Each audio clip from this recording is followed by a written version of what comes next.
Bismillahirrahmanirrahim. Assalamualaikum warahmatullahi wabarakatuh. Waalaikumsalam warahmatullahi wabarakatuh. Pertama-tama marilah kita panjatkan puji dan syukur atas kehadirat Allah Subhanahu wa taala karena pada hari ini kita bisa melaksanakan presentasi. Tak lupa pula kita kirimkan salawat kepada Nabi besar kita Muhammad sallallahu alaihi wasallam, Nabi yang membawa kita dari alam kegelapan menuju alam modern seperti saat ini. Baik, untuk mengefisienkan waktu, yang akan mempresentasikan hasil diskusinya yaitu kelompok 5 terkait dengan materi strategi perusahaan. Saya persilakan kepada pemateri pertama untuk menjelaskan materi. Baik, sebelumnya terima kasih atas kesempatan yang telah diberikan kepada saya.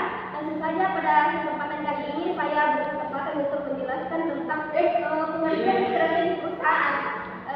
Yang mana strategi perusahaan itu adalah rencana jangka panjang yang dirancang oleh manajemen untuk menentukan arah dan tujuan keseluruhan dari suatu perusahaan dengan tujuan mencapai keunggulan kompetitif dan perusahaan yang berkelanjutan. Strategi ini mencakup serangkaian keputusan dan tindakan yang berfokus pada pengalokasian sumber daya, penetapan prioritas bisnis, serta pengembangan kebijakan yang dapat membantu perusahaan bersaing di pasar dan merespon perubahan eksternal seperti perkembangan teknologi, dinamika pasar dan regulasi. Kemudian yang selanjutnya itu tujuan-tujuan dari strategi perusahaan, yang dimana tujuan-tujujuan dari strategi perusahaan itu yang pertama untuk mengevaluasi dan menjalankan strategi yang sudah dipilihnya dengan cara efektif dan efisien. Yang kedua untuk melakukan evaluasi kerja, yang dimana meninjau, mengkaji ulang, melaksanakan penyesuaian dan mengoreksi apabila terdapat kesalahan atau pertimbangan dalam pelaksanaan suatu strategi. Yang ketiga itu memperbarui strategi yang telah dirumuskan agar sesuai dengan perkembangan lingkungan eksternal. Yang keempat untuk meninjau kembali dari kekuatan, kelemahan, peluang dan juga ancaman bisnis yang ada. Dan yang kelima itu agar bisa melaksanakan inovasi produk maupun barang supaya sesuai dengan selera dari konsumen. Selanjutnya itu konsep strategi, di mana ada beberapa aspek yang terdapat di dalam. Yang pertama yaitu strategi tingkat perusahaan, yang dimana strategi tingkat perusahaan ini mencakup tentang strategi portofolio, yang dimana strategi yang diambil perusahaan untuk menimbulkan risiko bisnis yang dijalankan dengan melakukan investasi di berbagai sektor bisnis. Kemudian yang selanjutnya itu strategi utama, yang dimana strategi pertumbuhan dilakukan dalam rangka pengembangan kegiatan bisnis perusahaan dan bisnis yang sedang dijalankan dengan maksud untuk meningkatkan pangsa pasar, pendapatan ataupun peningkatan jumlah cabang dari perusahaan. Adapun aspek kedua yang dicakup yaitu strategi kestabilan, yang dimana dilakukan untuk mempertahankan keadaan usaha di pasar. Strategi penghematan yang dilakukan untuk memulihkan posisi perusahaan di pasar dari kondisi yang buruk. Selanjutnya itu strategi di tingkat bisnis, yang dimana strategi ini adalah strategi yang dilakukan dalam rangka mempertahankan kemampuan kompetisi dari perusahaan dibandingkan para pesaing pada bisnis yang sama. Selanjutnya itu strategi promosian, yang dimana strategi ini dilakukan oleh perusahaan untuk memastikan dengan cara bagaimana perusahaan dapat memperoleh perhatian dari pelanggan untuk atau memenangkan persaingan. Selanjutnya itu strategi penyesuaian, di mana strategi ini dilakukan perusahaan dengan tujuan untuk memilih strategi yang paling sesuai etika perusahaan dan berhadapan dengan berbagai perubahan yang paling sesuai etika yang terjadi di lingkungan bisnis yang sedang dijalankan. Yang keenam yaitu strategi fungsional, yang dimana strategi ini seringkali dinamakan sebagai strategi langsung atau direct strategi.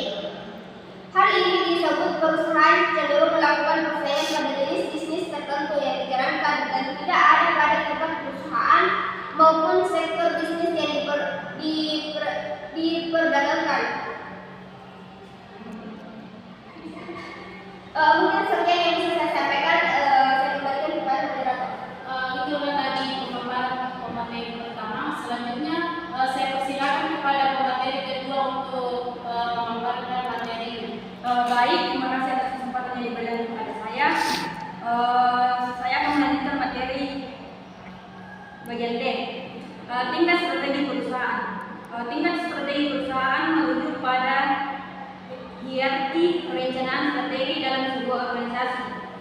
Setiap tingkat memiliki fokus dan tujuan yang berbeda, namun saling berkaitan untuk mencapai visi dan misi perusahaan secara keseluruhan. Secara umum, terdapat 3 strategi perusahaan. Yang pertama, strategi korporasi. Tiga ini merupakan dasar tertinggi dalam hierarki perencanaan strategi. Fokus utama strategi korporasi adalah yang pertama, arah umum perusahaan, yang kedua, alokasi sumber daya, yang ketiga, hubungan antar unit bisnis. Yang kedua yaitu tingkat strategi bisnis, yang ketiga strategi bisnis fungsional. Selanjutnya itu bagian S, strategi korporasi. Strategi korporasi adalah serangkaian rencana dan tindakan yang dirancang untuk mencapai tujuan utama perusahaan dan menjamin kelangsungan hidup dan pertumbuhan.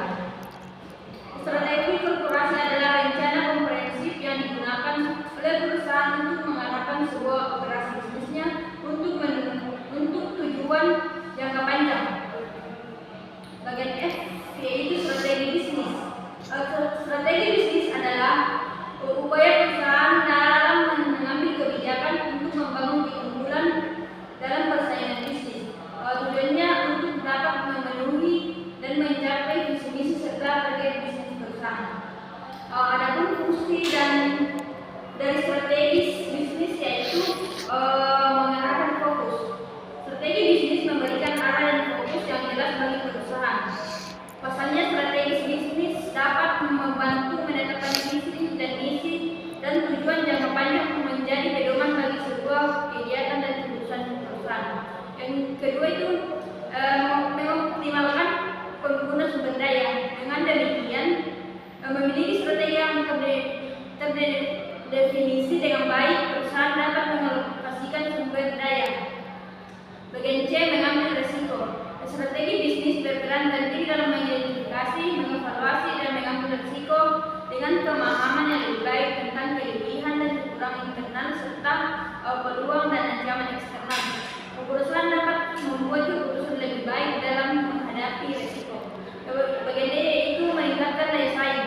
Strategi bisnis yang efektif membantu meningkatkan daya saing perusahaan di pasar seperti adanya keunikan dan pesaing, pemanfaatan potensi internal secara optimal, dan penanggulangan kelemahan bisnis.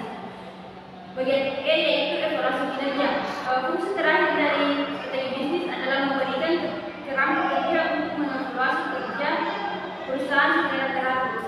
Demikian presentasi yang saya bawakan. Saya kemudian silakan pemaparan pemateri kedua. Selanjutnya saya persilakan kepada pemateri ketiga untuk menjelaskan materi. Baik, terima kasih atas kesempatannya. Sebelumnya perkenalkan nama saya Malaysia. Langsung saja selanjutnya ikut strategi. Yang pertama, berdasarkan tingkat organisasi. Berdasarkan tingkat organisasi terbagi dua, yaitu strategi korporat berfokus pada keseluruhan organisasi, menentukan arah bisnis jangka panjang dan mengalokasikan sumber daya untuk berbagai unit bisnis. Selanjutnya, strategi bisnis dirancang untuk unit bisnis individual atau divisi, berfokus pada cara bersaing di pasar tertentu. Yang ketiga, strategi fungsional berfokus pada fungsi-fungsi spesifik dalam organisasi seperti pemasaran, produksi, atau keuangan. Yang kedua, berdasarkan fokus. Strategi intensif berfokus pada pertumbuhan bisnis yang ada seperti penetrasi pasar, pengembangan produk, pengembangan pasar. Strategi integratif berfokus pada perluasan bisnis melalui integrasi vertikal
ketiga, ini membantu untuk menentukan celah dan hambatan dalam perumusan dan pengendalian strategi.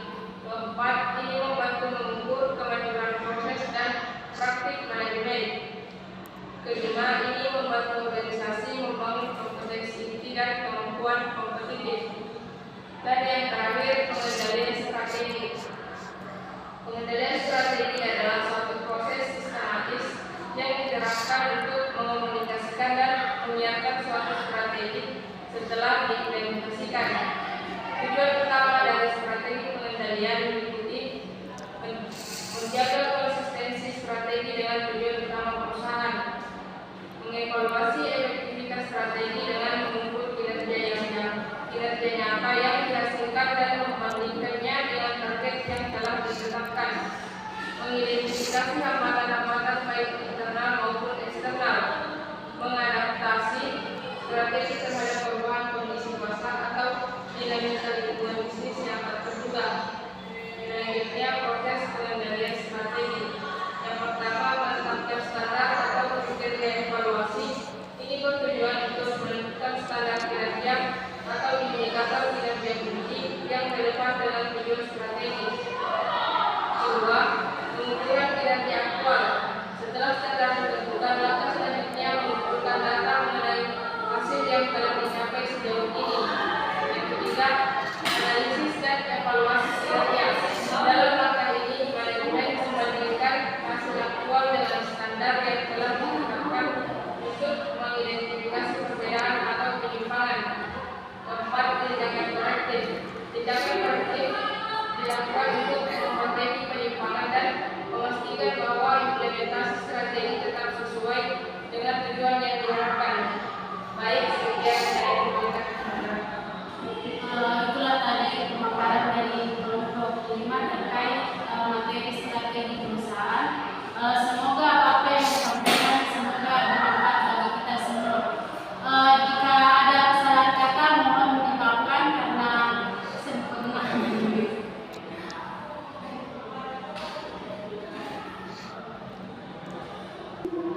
Kita di kelompok jika ada kesalahan kata mohon dimaafkan karena kesempurnaan hanya milik Allah Subhanahu wa taala. Billahi bisa dihak astagfirullah khairat. Wassalamualaikum warahmatullahi wabarakatuh. Waalaikumsalam.